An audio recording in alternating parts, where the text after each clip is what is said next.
So Dr. Kalamangalam was born and raised in India, where he obtained his medical degree at the Jawaharlal Institute, University of Madras.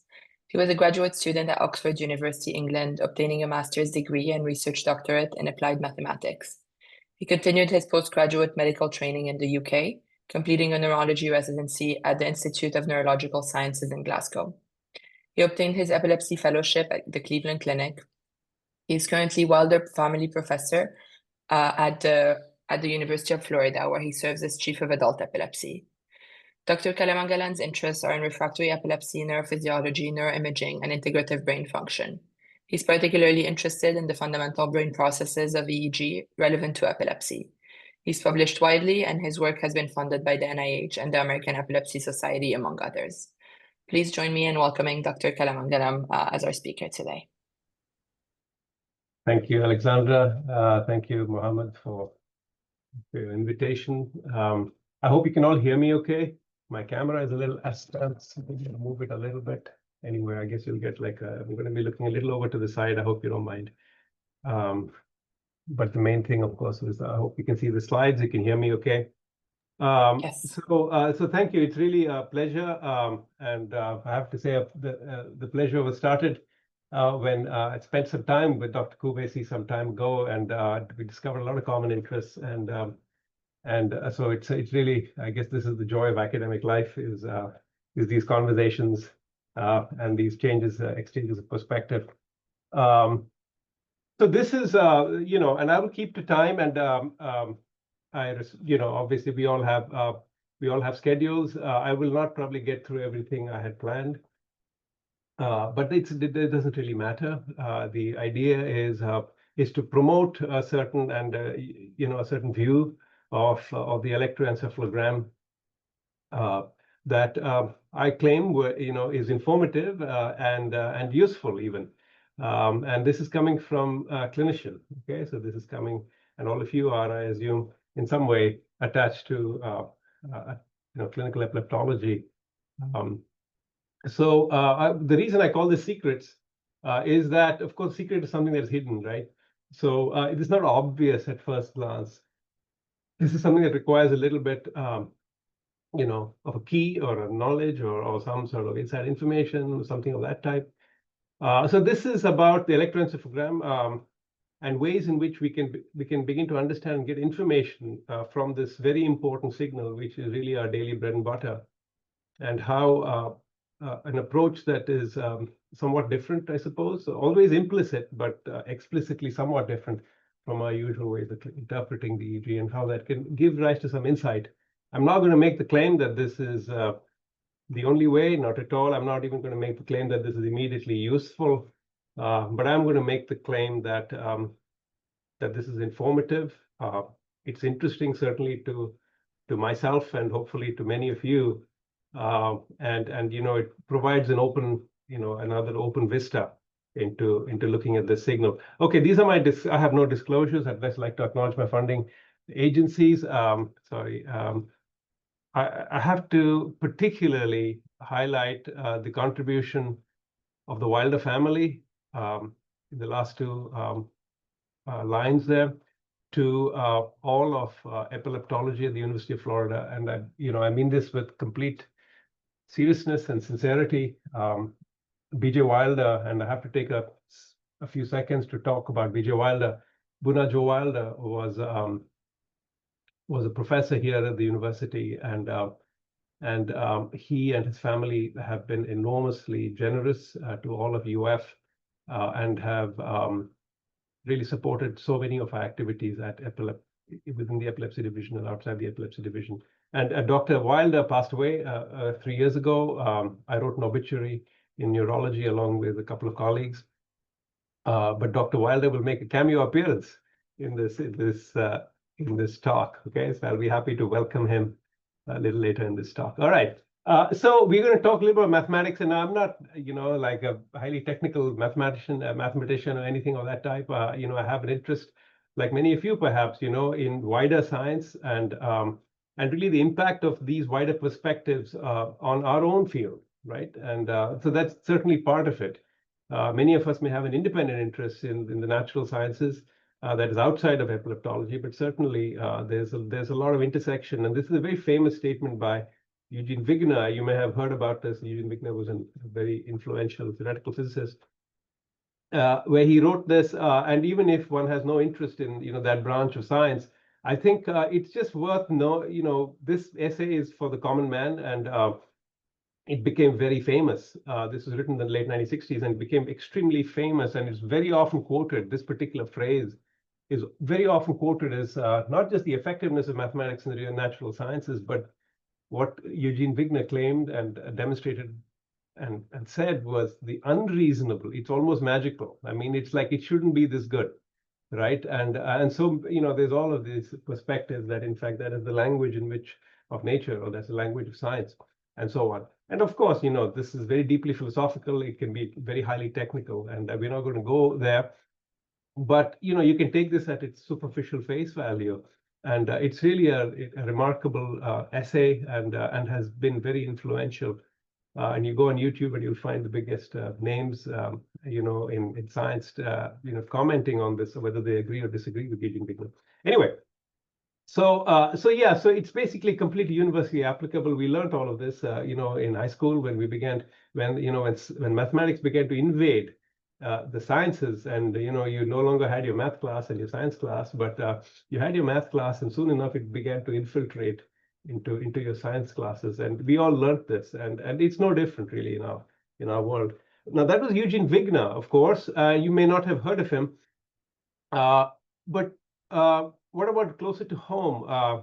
So we all know Ronald Ross got the second ever Nobel Prize in medicine for his discovery of the malaria parasite and the life cycle of the parasite. And on the top right here, and I hope maybe you can see my cursor, is actually his hand drawings on the day that he actually, 20th of August or something, 1897, where he actually discovered the parasite in the stomach of the mosquito. Enormously important discovery, the parasitic transmission of disease. Who knows, who knew that Ronald Ross was a very, very, very talented man, and he was also a poet. But his own view, his own studies on the malaria parasite led to an entire field that he himself developed, which is the transmission of disease, right? And so that got into epidemiology. And you can imagine straight away there's a change of scale here. There is the individual who has malaria, and Ronald Ross demonstrated how you actually get malaria. Now, how does malaria go from person to person? Now, that's a different phenomenon that has to do with how close this other person is, what the density of the malaria parasite is, etc., what the density of the population is, and so on. And you can imagine that's a different scale of problem, but equally important, right? It's very different if 1,000 people get malaria in a village versus just one person, right? So that became the study of epidemiology, and you can imagine straight away there's a different kind of language you use. And he was, in fact, the founder of epidemiology, quantitative or mathematical epidemiology, which, in fact, grew, and it is its own field, and so on. And when we went through the COVID pandemic, there were all these models that predicted, how bad things would be or how good things would be, and when the pandemic would pass off. And we all learned about the curve and flattening the curve. I hope you remember all of this, maybe traumatic memories from a few years ago about flattening the curve and in the role of vaccination and so on. So you see, these are again, so these are ways in which you deal with disease at the macroscopic level, which in fact he started for the first time. So and in fact he kind of went on, and he had this mathematical talent, and the bottom right is, believe it or not, a contribution by Ronald Ross on the theory of equations. Okay, and this is a purely mathematical piece of work done about 15 years after he discovered the malaria parasite. Okay, and then he tells you how to solve algebraic equations without any reference to malaria or this or that or anything. And this particular chapter could be in a college textbook. Okay, so he was obviously, and you can see the entire gamut here, from an extremely practical problem to its applied nature, which is in the bottom left, which is how do I take malaria and how do I look at its epidemiology and how do I discover its spread, and then how do I bring in quantitative tools, equations that determine how things spread. And then after a while he abandons malaria altogether and say, let me just talk about the equations. Okay, and then so that's that's like the more pure and the aspect. Anyway, so this is a very inspiring example, and Ronald Ross had many people who followed him, of course, but he was the original. We, of course, don't do infectious disease, and we do epilepsy, and this is our world, of course, where, like all of you, and we all do the same thing in one way or the other, where we, run a clinic and we do, we look at EEG, etc. And so where in our world, okay, is are these kind of problems lurking, and what kind of problems are these? Right.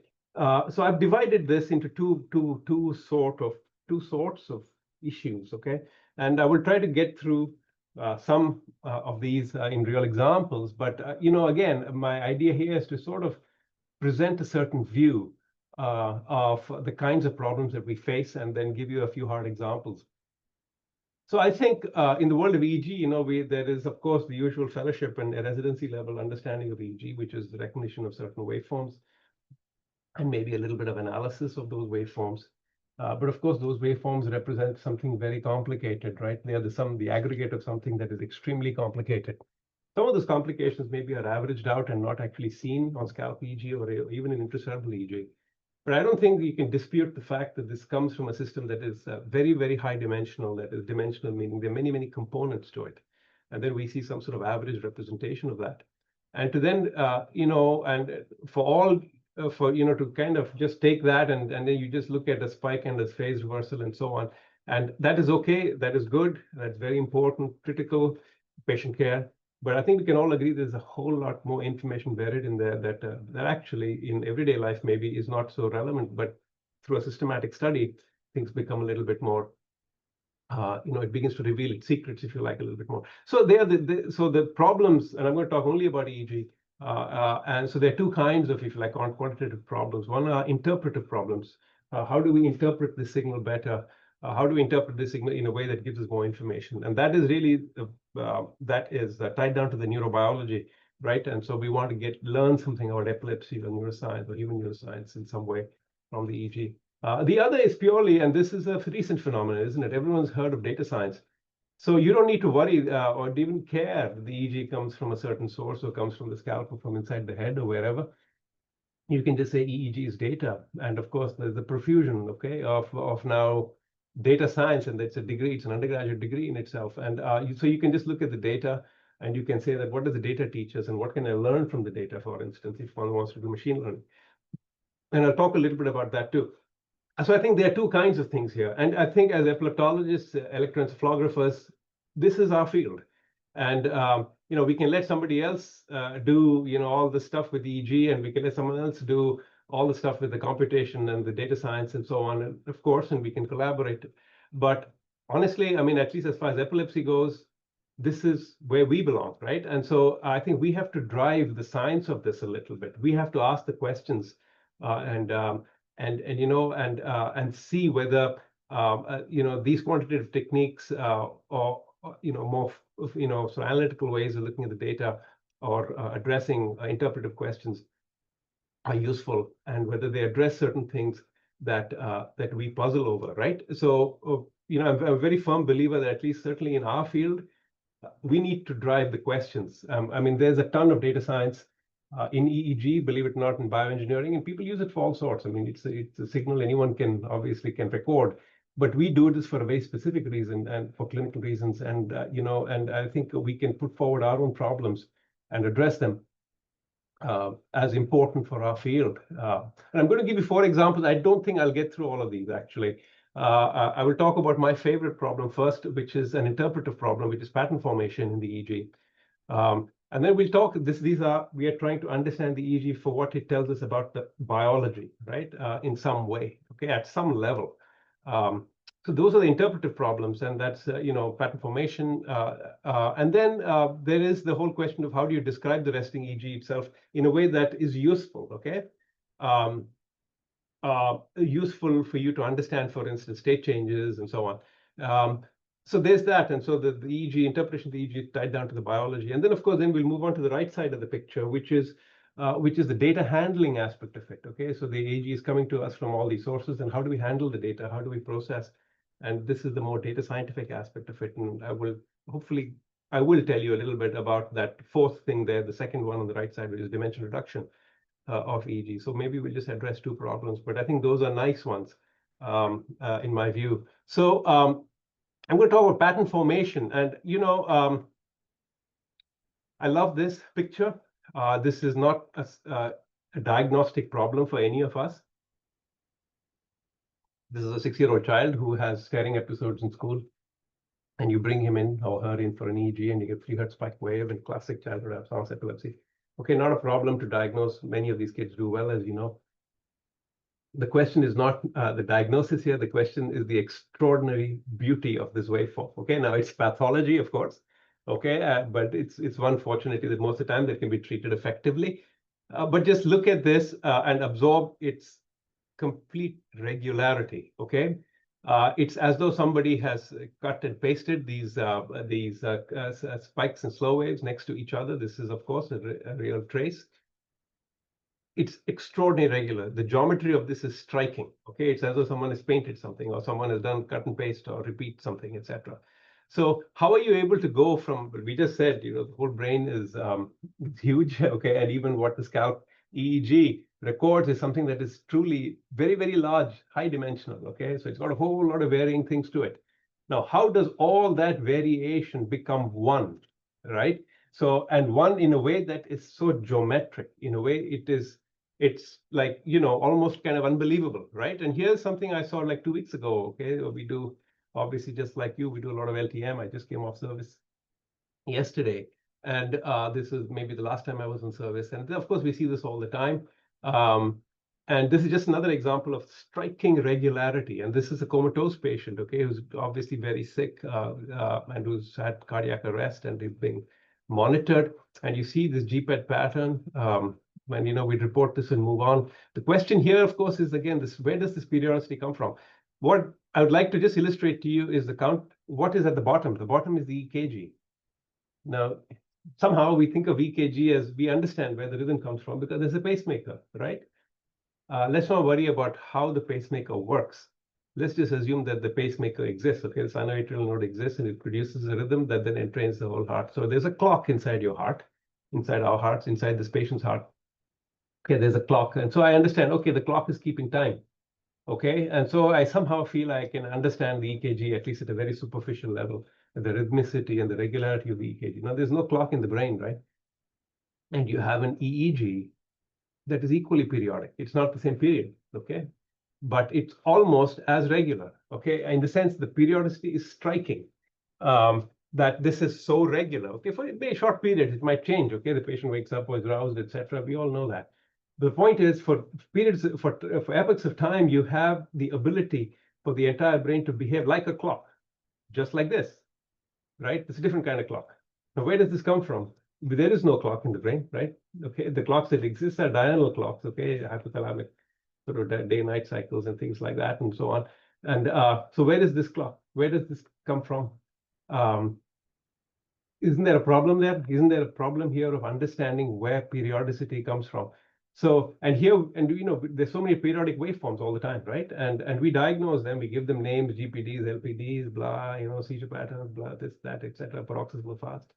I mean, we know all of that, and these are all descriptors.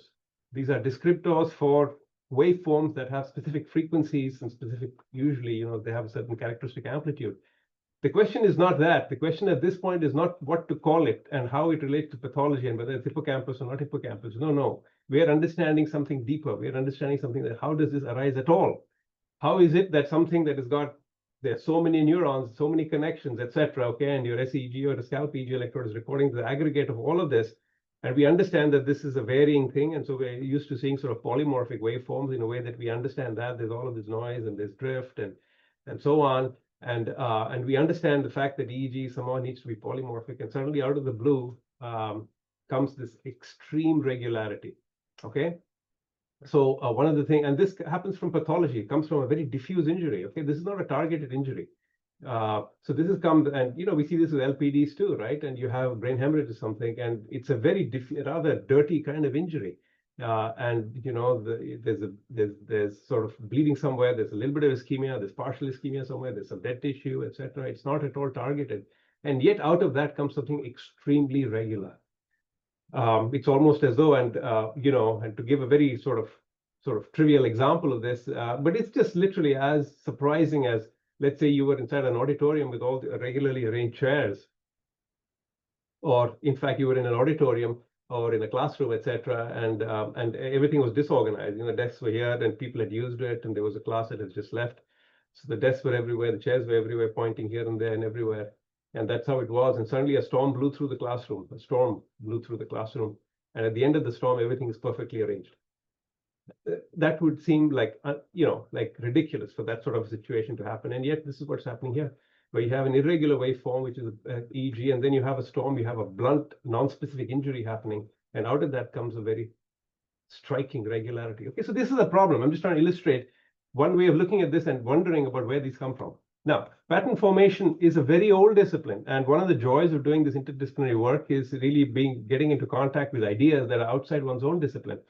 So pattern formation, like this very famous sort of question, how does a zebra get its stripes or a leopard get its spots? How does a human being on the left, or any mammal or any vertebrate, get its somatization? It's so regular. Where does this just arise from? Okay, in the middle there, of course, are grid cells, okay, discovered by the Moser group, which are regular patternings of the environment. And these are regular hexagonal patterns that tile the environment. And this is dynamically observed, right, as you record these rats moving around. So you get this geometry, you get this regularity, you get this sort of order, and it seems to arise spontaneously.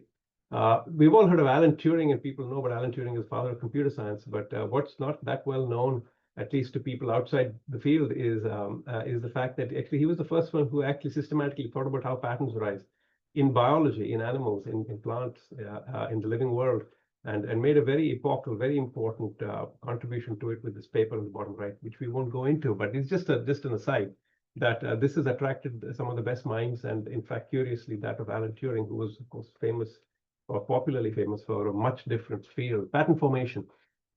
Okay, so how do we study pattern? Okay, we are inspired by this. We're inspired by Turing. We're inspired by Moser and Moser. We see zebras on our safari. We're inspired by, we see all of this, and we, of course, we have our own patterns. So how do we create pattern? How do we study pattern? Okay, here's somewhat facetiously, how do you generate pattern in an EMU patient? This is a young man who, in fact, I saw when I was a fellow, and here we used to do subdural grids at that time, and here I am stimulating his brain. Okay, doing stimulation mapping. And of course, what happens in this is you get an after discharge from time to time. So here we are finally able to, we are in a situation where we create pattern. And so I was just telling you about a random, like a polymorphic EEG being transformed into something highly regular. So this is what I want to take you back to. I want to take you back to the child with the absence epilepsy, or the patient with the cardiac arrest, who prior to the pathology, had a polymorphic EEG, and something happened to them, and then they developed this highly regular EEG. We find it very hard, of course, to study the before and after, because we're studying patients all the time, and control experiments are very difficult, at least in the clinical world, right? Especially of this type, neurophysiology. But sometimes, of course, we end up generating pattern like this, and this is a very nice example of an unintentional thing when you do stimulation mapping. And I hope you can all understand. I'm sure you all know what's going on here. This is a baseline ECOG on the left side, and I was applied a stimulation, and this is a stimulus artifact. And after the stimulus artifact goes away, you can see this this after discharge appear at a couple of contacts. Okay, and this is a blow up in the red of the after discharge. So I'm sure you can appreciate the fact, the striking regularity that I was telling you about. Of course, it does evolve a little bit, but I think you get the point. So we have a before, we have a after, we have the baseline, and we have the actual pattern itself, and then you have the post pattern, and sometimes this will reproduce itself, etc. So you have the conditions to perform controlled experiments a little bit, right? Just through what you're doing. In retrospect, you can take the data and you can look at the data retrospectively. You can before the stimulation, after the stimulation, during the stimulation, and try to understand how these patterns come from. So that is some work I did now a few years ago. And this sort of approach really, like I said, has been seen in many, many different scenarios, and there are a lot of people who've written about it. A couple of more examples are really, how do you get, for instance, fireflies in a forest all beating together, all flashing together? Or this is a very everyday example. We've all been to concerts where, for instance, everybody claps in unison, and you don't start off clapping in unison. No one is telling you how to clap, and you start clapping, and somehow, a few seconds later, everybody's clapping in unison. So this is spontaneous pattern generation, right? And I have a more technical example here that we don't have to talk about.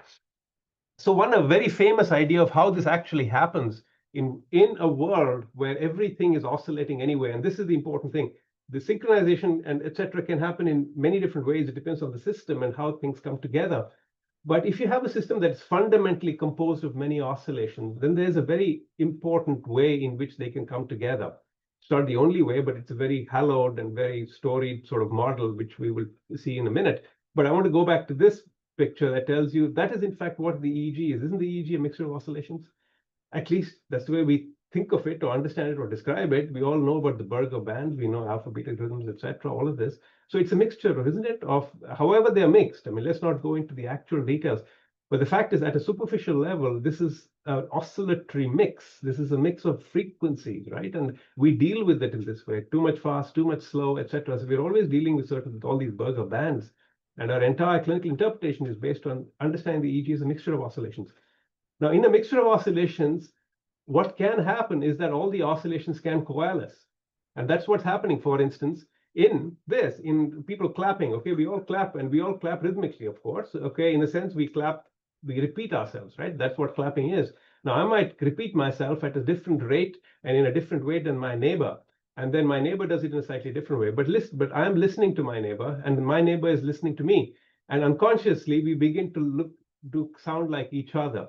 And this is a model of what's called mutual entrainment, which was really solved by someone called Yoshiki Kuramoto, and it's an extremely famous model. And I didn't realize actually when I first came across it how important this was. I was trying to understand, for instance, how this rhythm is generated from a mix of oscillations, and I kind of gravitated and I got to Kuramoto. And then I realized, even now, if you just do a PubMed search on Kuramoto, you'll come, there'll be like 300, hits that you get just in medical, in biomedicine. Forget about other places. So this is what Kuramoto said. Kuramoto said, and this is the central thing, and this is something that we can actually identify and try to demonstrate in EEG. Okay. So forget about the formula. That doesn't matter. This is just for the purists. People who really want to know what it is, I've set down what it is, okay, in black and white there.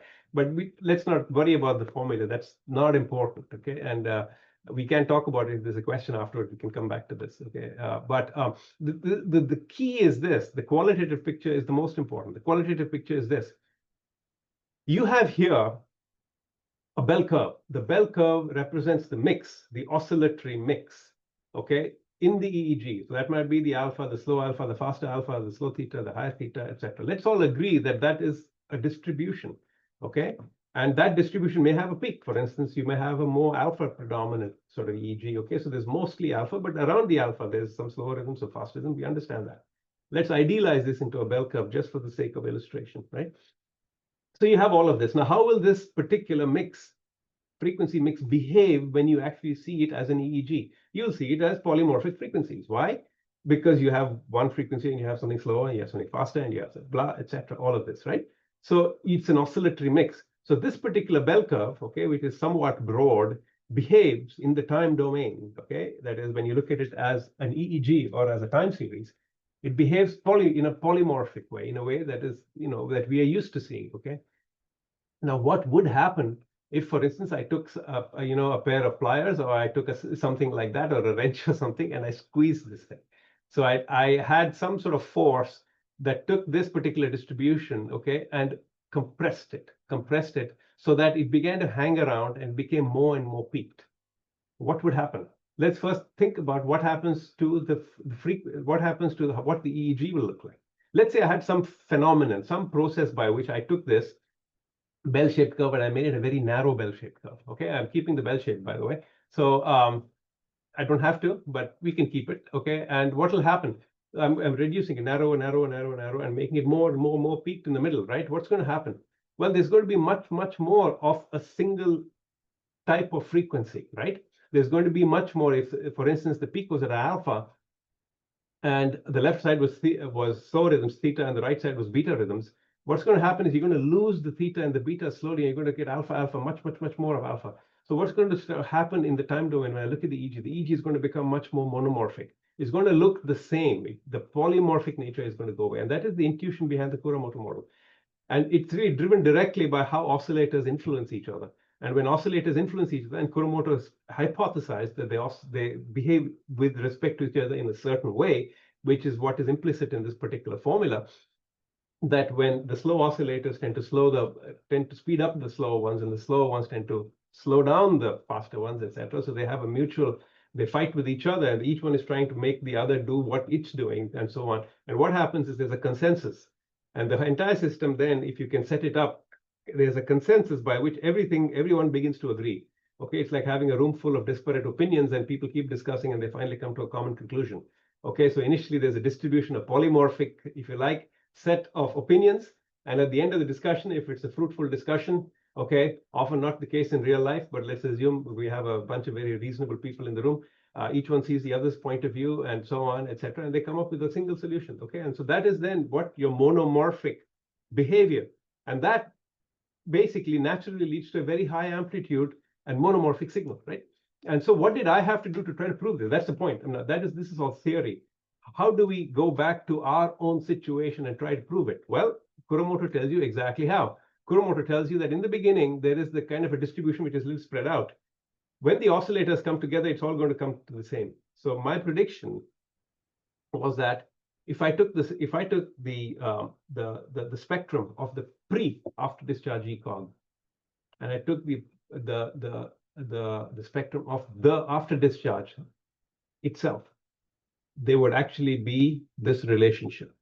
And I have to say, this is counterintuitive. You know, and this is important for the fellowship directors and the trainers in the audience, and so on. You know, the kind of rules we have in clinical medicine are empiricisms, and they work. Okay, but we should also know that they are based on observation, and they're not, many times are not based on a deep understanding of how things are.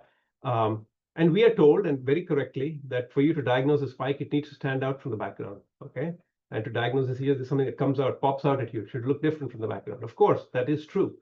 Believe it or not, if you look in the if you look in the frequency domain, it doesn't pop out. There's actually a very nice visualization that you can see when you have the initial distribution of spectra, and the after discharge spectrum is actually a compressed version of the original. You can see here, it might be very difficult for you to know what the relationship is between the after discharge EEG and the after discharge EEG. The after discharge EEG seems to have come out of nowhere. If you look at it in the frequency domain, you will see exactly where it comes from. And this is in fact real data, right? So you have an ECOG trace 8 seconds long from a particular contact. And this shows an after discharge after stimulation. Okay, so I've just isolated that particular channel. You take the spectrum from before, during this, and you take the spectrum afterwards. The x-axis is the same scale. The y-axis is a different scale because you get a very high amplitude signal. And you see, in fact, that in real life, and this is, of course, the real life, this is not the smooth signal or anything of that type, right? So this is just a periodogram. You take more and more of this. If the signal is stationary, you'll get a much better formed signal. And you'll see this much nice, in a much more nice way. But this is to show you the actual data as it comes at you. You see this is not a bell curve, okay? It's an asymmetric bell curve, okay? The actual EEG is not like this, okay? As we all know, it is a little lopsided, so that the higher frequencies are higher, the lower frequencies are lower amplitude. So the actual EEG looks a little, bit more like an asymmetric bell curve, if you like, okay? And you see that actually in the frequency domain, there's a very clear relationship between the pre and the post, okay? And this I gave it a name, actually. I called it spectral condensation, and this was published several years ago. By the way, this seems to be a very generic phenomenon. I've seen this now in many other kinds of periodic rhythms, whether this is at the level of the intracerebral EEG or whether at the level of the scalp EEG. The story is a little bit more complicated than this. I've given you just the barest outline. There is much more to this, even this particular story, but I do have to move on. And that is that they're actually harmonics. And you can see, for instance, here, you have no idea. This is a more extreme example. How on earth does this is the pre, and this is the post. So I have stimulated this contact. I've let the stimulation artifact die out. I have observed an after discharge, and in the very same contact, this is the after discharge. Now I'm asking, what's the relationship between these two waveforms? It's very hard to know what exactly it is when you look at it. And then you have this clinical aphorism that it stands out from the background, it pops out. It's a very different rhythm. It's very high amplitude, highly synchronized, and so it's like a seizure discharge. And of course it is. But now if you look in the frequency domain, the relationship is so obvious, I think. okay, but in a slightly different way this time, where you have the initial mix of frequencies, and you can see the original mix. This broad bell-shaped curve is actually become a very narrow bell-shaped curve at the same maximum. So the mean has not shifted. The entire spectrum has become condensed. And what are these other guys? These other guys are harmonics. Okay, so these are actually related. If this is 6 hertz or 6.5 hertz, this is about 13 hertz, and this is about 26, whatever. Okay, this is the next one up. So, or 18 or 19 hertz or whatever, the third harmonic of it. And as you get harmonics, it tends to spread out a little bit. So actually, these two are just versions of this. And they give these two, the neighboring peaks give this the sharp quality, but the essential process that is going on is the first one where this broad peak has been condensed, if you like, and squashed, okay, into something that is much more highly peaked. And so something like the Kuromoto mechanism must be happening inside the EEG, okay, is what we are claiming, right? I just told you, and by the way, there's more work there that I will not go into because running out of time. I just want to tell you that this seems to be a very general mechanism. And I've now discovered this, and we wrote this up several years ago, as happening even at the scalp EEG, and this is an LPD in a patient with, as you can see, a lobar hemorrhage. And you can see this whole phenomenon of frequencies coalescing, right? So what is so what, okay? And so you have this, and you can say, well, you discovered something or something. You have a way of describing the data. But isn't it really nice to know what is really giving rise to periodicity? At least have some insight into it. I'm not saying, and one can say, what are all these coefficients in the Kuromoto, and what does this mean in terms of the GABA and the glutamate in the system and so on? Those are different questions. This is an answer at a level that is entirely conceptual, okay? But it gives you firm predictions. It gives you predictions that you can verify.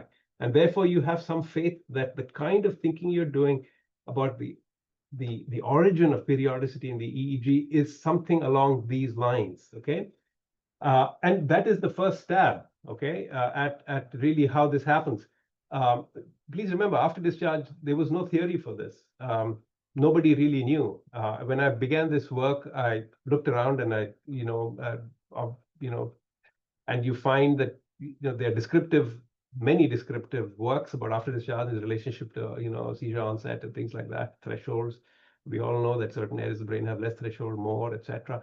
We have all of those empirism, we have all those observations. Now, why does it arise in the first place? Why on earth is it that when you stimulate something and you take it away, you get a little seizure-like thing?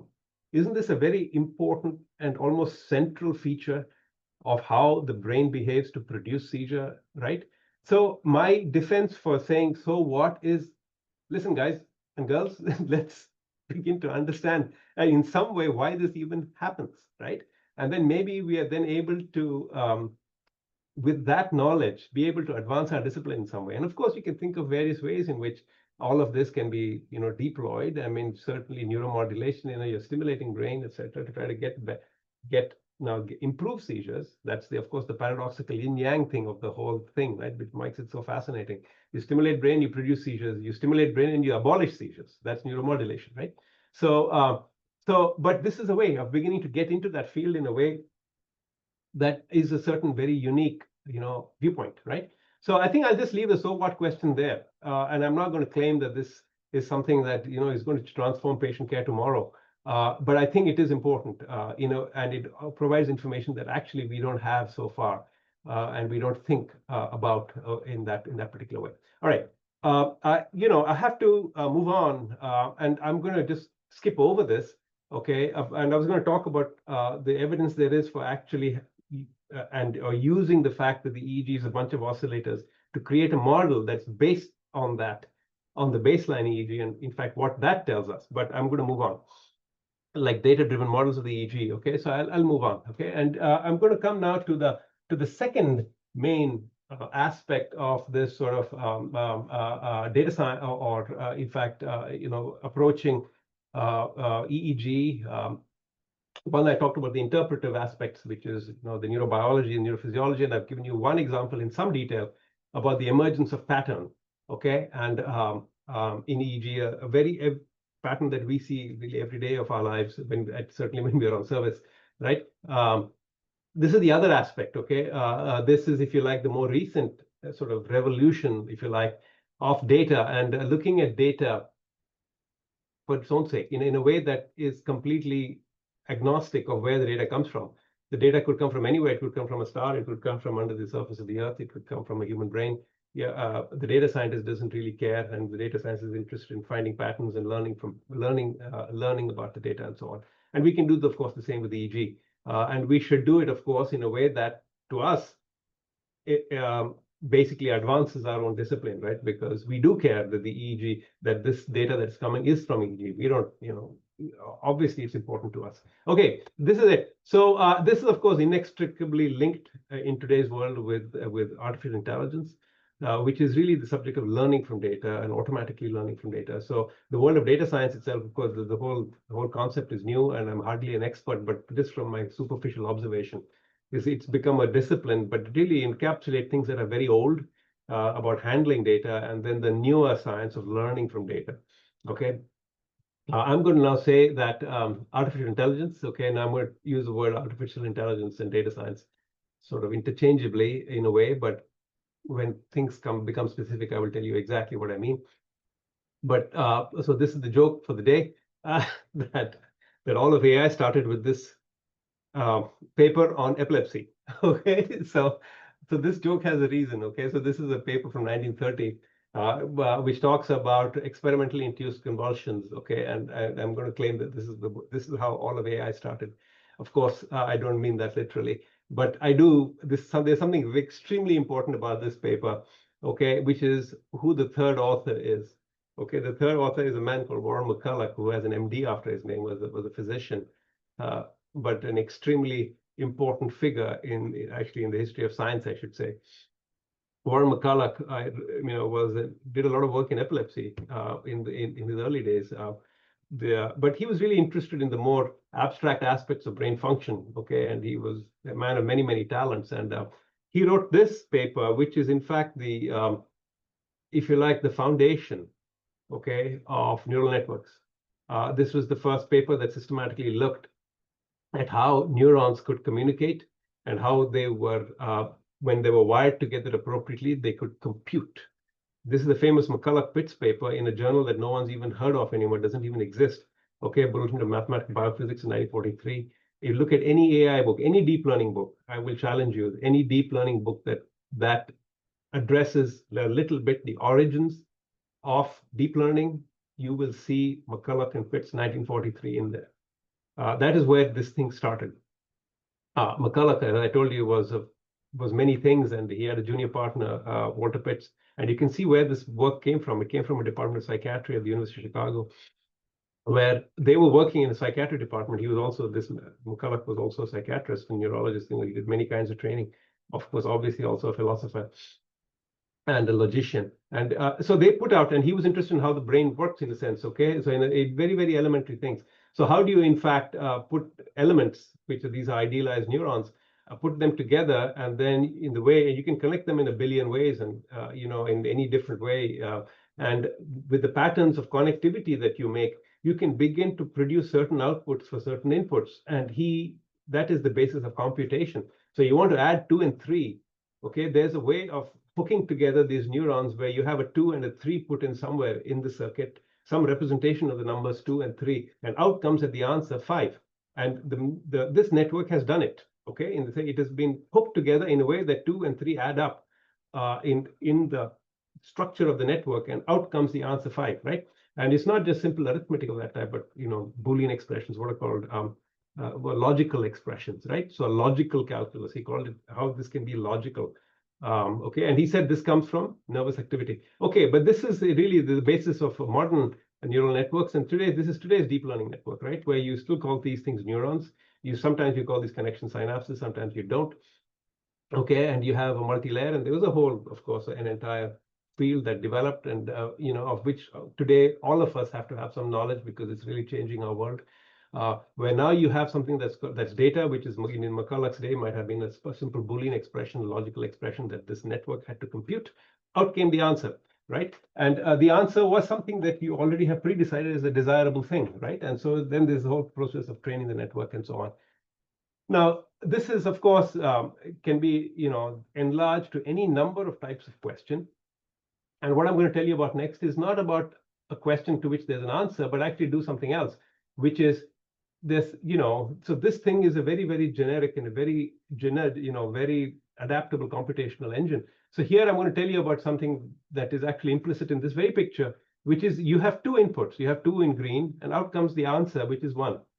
So in some way, you have turned the two things into one. Okay, now you can think of these two things as being a question and that being the answer, right? So you can ask on a Tuesday, if it was raining, what was the temperature? So Tuesday raining, the temperature was whatever, 90 degrees. Okay, so that is the one answer from question in two parts.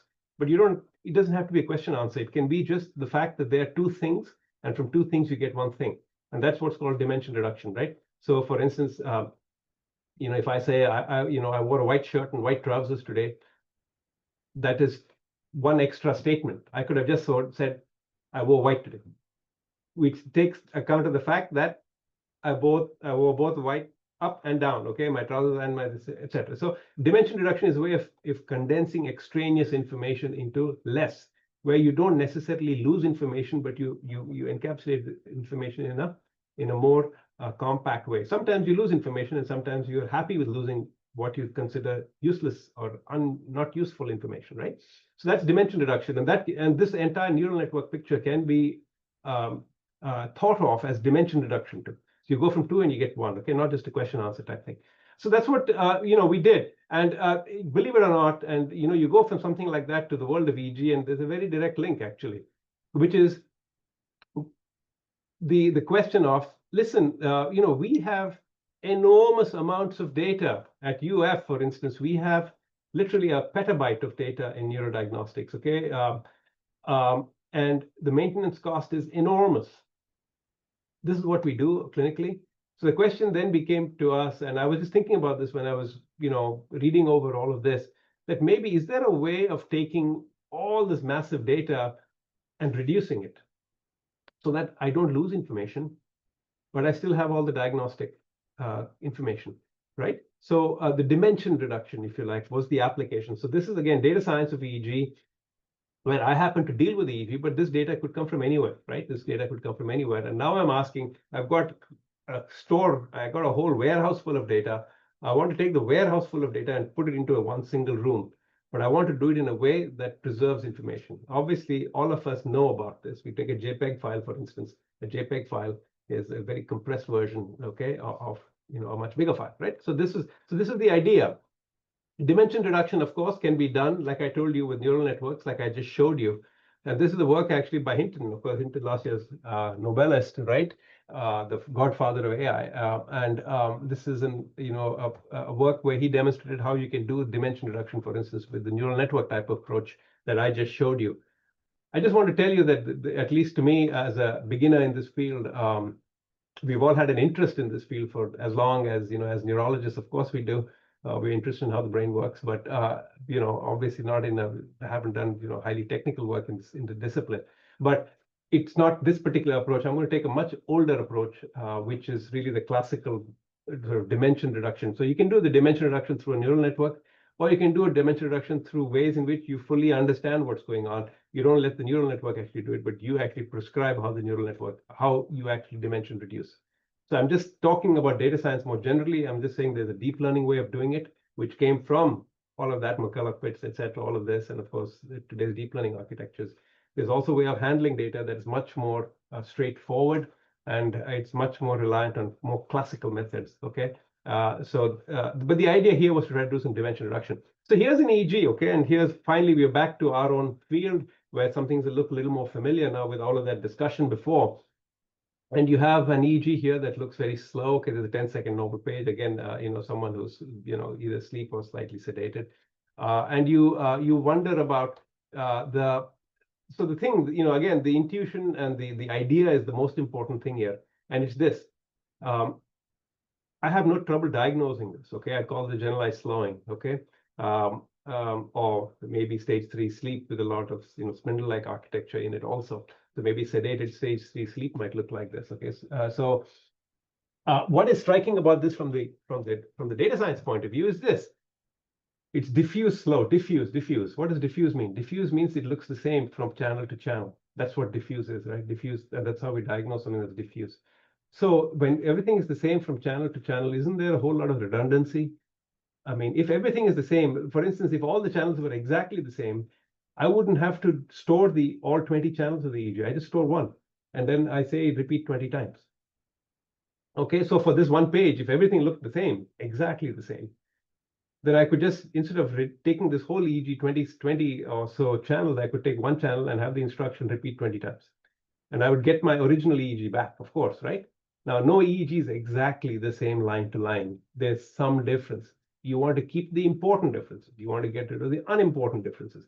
Unimportant as in is not important for you to know that to make a diagnosis, right? And so there are ways in which you can dimension reduce this EEG depending on what your needs are. Okay, and so the idea was to try to do this, okay, to get into this sort of this field of looking at EEG in different ways. And so we attempted to dimension reduce this, and I used two classical methods, okay, called single value decomposition. We'll just go over, we will just skim through this. I will just say this. I just want to alert you to this one quote, which is a very nice quote, which says that this is one of the superheroes, okay? So SVD, this particular linear algebraic method, is one of the science's superheroes against the fight against monstrous data. So we do have monstrous data in neurodiagnostics. We use something called the SVD. And I told you Dr. BJ Wilder would make an appearance, and here's BJ, okay? So here's BJ at the beach. And here's how SVD would work on BJ, okay? So BJ, this is the original picture. It's 640 by 480. And you can do this technique here, okay, which we won't go into the details of. And then you can recover the signal. And when you recover it just with 1% of the data, you can barely make out there's a human being there. But you recover more and more and more of the data, but 2% of the data. Certainly with 10% of the data, I can make out as Dr. Wilder, okay? So now I've taken this real life example. This is not EEG, this is just a picture that can then be reproduced with only 10% of the original information. The file size, if this is 640 by 480, I can reduce it to a file size that's only 10% of this. And I can, from that file size, re-expand and get back my picture, okay? And if your idea is to only recognize the man, then that is enough. If your idea is to know exactly what he's holding in his left hand and what that exactly is, what's written on it, then you need much more data, right? So it depends on your needs. Coming back to EEG, if my idea is just to make a diagnosis, then my standards of compression and decompression are going to be different from if I had some other goal in mind, right? So if I want to recognize BJ, then I just have to do that. And this is just a little on the bottom left, really an indication of how steep this curve is and how little you need to get back to be able to recognize this. And we use another technique called the discrete cosine transform, which is actually kind of funnily enough what underlies JPEG compression. One of the most important applications of this DCT is JPEG. So we use the DCT on EEG, and this is a little historical aside that I don't have time for. And we have DCT, and we have Dr. Wilder coming back to the beach, and this time Dr. Wilder is going to be subjected to the DCT. And you see the DCT performs very, very well also. And you see with just 10% of the data, you can get back Dr. Wilder. And even with 2%, you can probably identify that that's the man, or even with 1% perhaps. So there's a huge redundancy in this real life thing. Now, in our world of encephalopathic, diffusely slow EEGs, it's got to be just as much, right? There's so much less in terms of features. So we employed these two techniques, and then this paper actually literally was accepted yesterday. I'm proud to say a very big multi-author work from our group where so many people contributed, taking examples, real life examples of EEG. And then somebody in a blinded way reviewing those EEGs, making sure that we was getting, that they didn't know the difference between the reconstructed and the original. And so it was reviewed by blinded experts, and then we did some statistical analysis. The analytical tools that we used were the SVD and the DCT for this. And you can reduce it a lot. You can reduce the EEG to 1/20th of its original size. And that's just through these techniques. I'm not resampling, I'm not reducing the sampling rate, I'm not doing any of that. I'm not doing reduced montages. I'm not the original montage in that full 256 hertz sampling frequency. And you can just use these two techniques to come down to literally 5% of the original. So there are ways, and that's purely data scientific. It has a purely utilitarian purpose. Let us reduce the size of our stores. We have 1 petabyte, let's reduce it.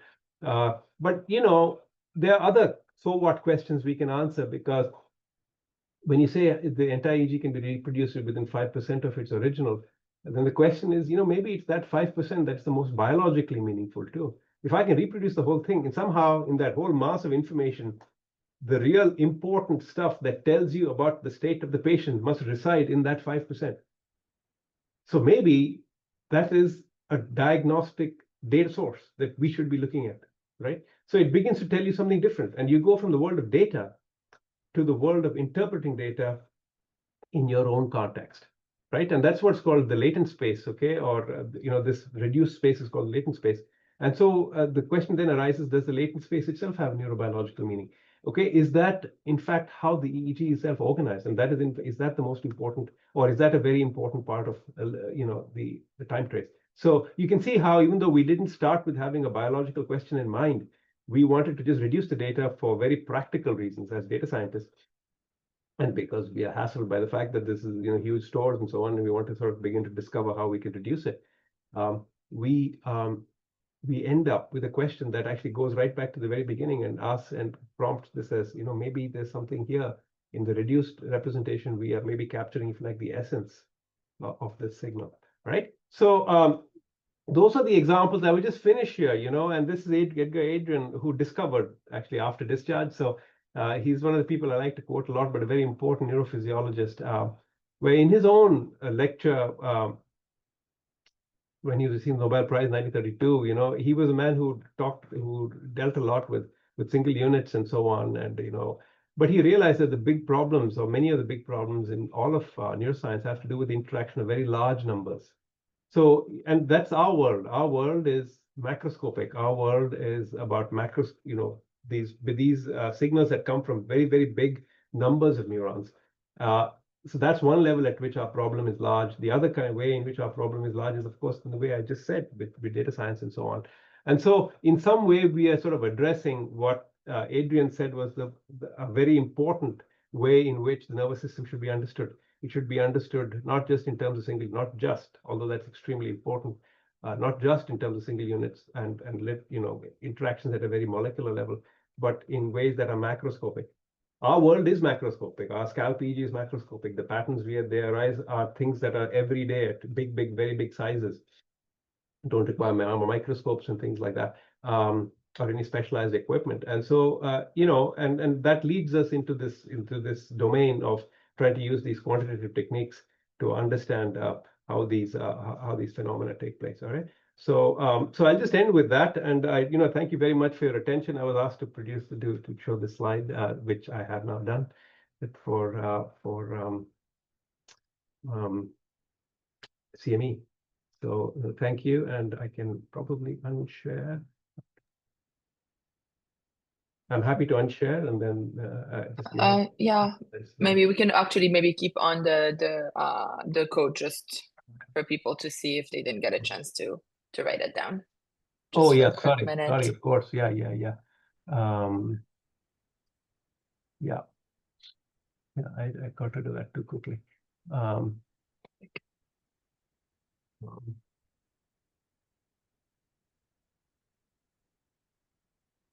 You can see that. Great, thank you so much. Yes.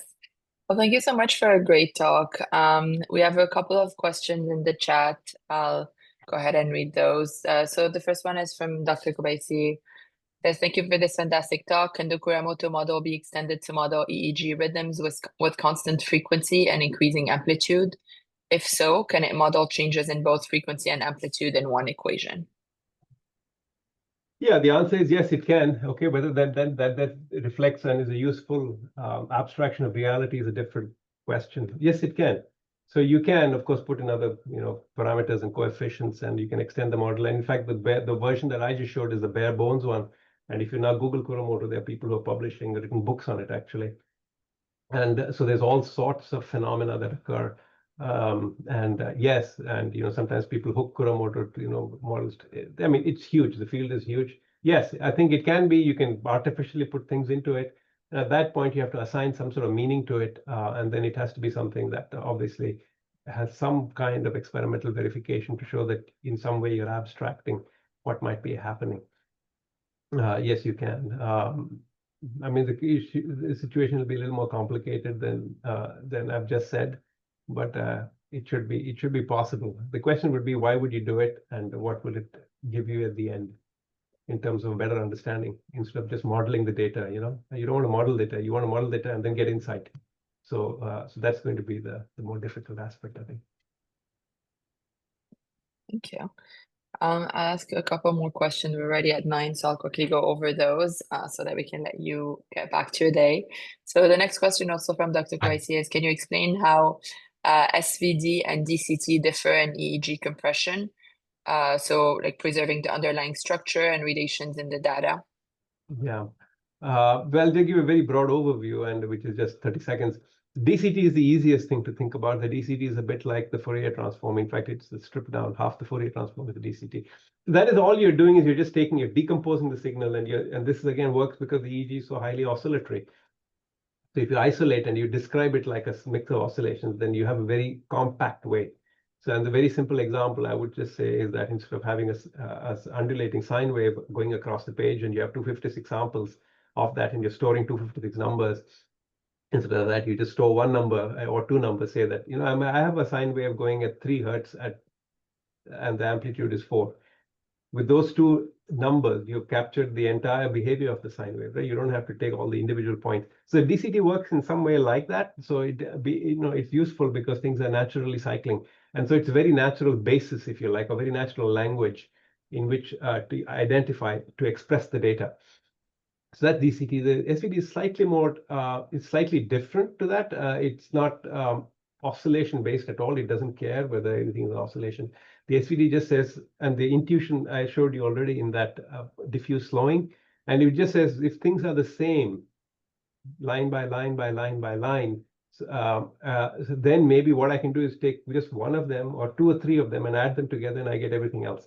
So the SVD doesn't really care about the fact that it's oscillation or not oscillation. The SVD is much more dependent on the fact that things look like each other.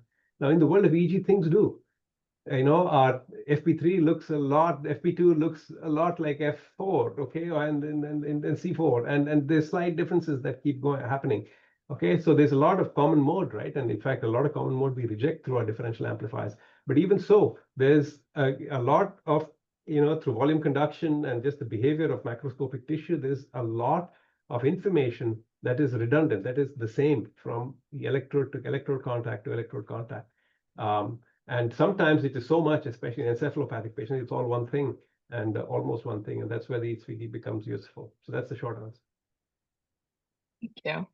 That's great. So the next question from Dr. Cassavetes is, do you see pathological synchronization as a unifying mechanism across brain disorders such as epilepsy and Parkinson's disease, where abnormal beta synchronization happens in the basal ganglia?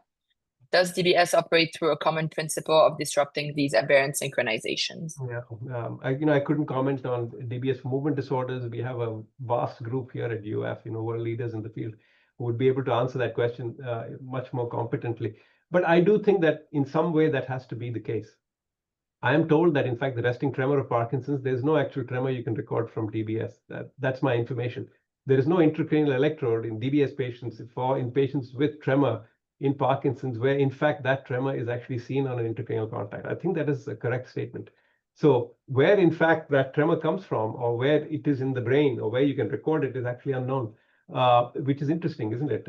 So when what you disrupt is not the sort of the Parkinsonian 3-4 hertz tremor, that is not what the DBS electrode is sensing, but it's as you've just said, it's beta frequencies and so on, which is then suppressed, and then that is a marker of how the DBS is actually effective or not. So there's some indirect relationship between them. But to answer the question, it has to be the case. I mean, if there is something that at the end of the day produces one macroscopic behavior, it's got to be the case that somewhere in your system, there is something that is producing that sort of synchrony. It has to be. I mean, you don't get an output of that type without some mechanism that is actually producing it. So in some general way, that is actually true. But the details, of course, as to where that happens, how that happens, is different, right? And even the Kuramoto for EEG is really, at the end of the day, a model. It's a way of thinking about it. There are all sorts of assumptions there that are clearly not the case for EEG. But it's remarkable that despite all that, you can still get something out of it. Okay, and you get something that you didn't know before. Great. Then one last question. Someone says, amazing talk. Thank you. We spend enormous amount of money, resources in buying storage space. How do you see the data reduction concept rolling over in reality across EEG labs after your paper is published? Well, I certainly hope so, right? Yeah, I mean, but we all know the regulatory issues they're going to be, okay, and what sorts of issues we'll have to deal with before this becomes actually a reality. But why not? There is huge redundancy, without doubt there is. Okay, I'll just give you another example, and which is looking at video. Video, by the way, takes up 2/3 of the space. You have a comatose patient who's not moving, he's intubated, and the video is going on for 6 hours, and the patient's state doesn't change. All you need is one still, or maybe a few stills, and you don't need the video for all that long. So some adaptive algorithm that just does that, for instance, right? And you've lost no information. The question, of course, you need a system that detects useful information, and that's the challenge. You got to keep stuff. What if this patient suddenly has a 30-second seizure? You don't want to miss that in the 6 hours recording, right? So it has to be smart, it has to be intelligent, but there's no doubt there's a vast amount of redundancy. So I think this will happen, or unless storage becomes so cheap that there's no even need to do it. But I don't know. I mean, right now there is still some need. Great. Well, thank you so much. That was really a great talk. Thank you for your time. And I hope you have a great rest of your day. Thank you. Thank you very much. And again, a pleasure to have addressed all of you. I hope to meet many of you in the future. Okay. Thank you.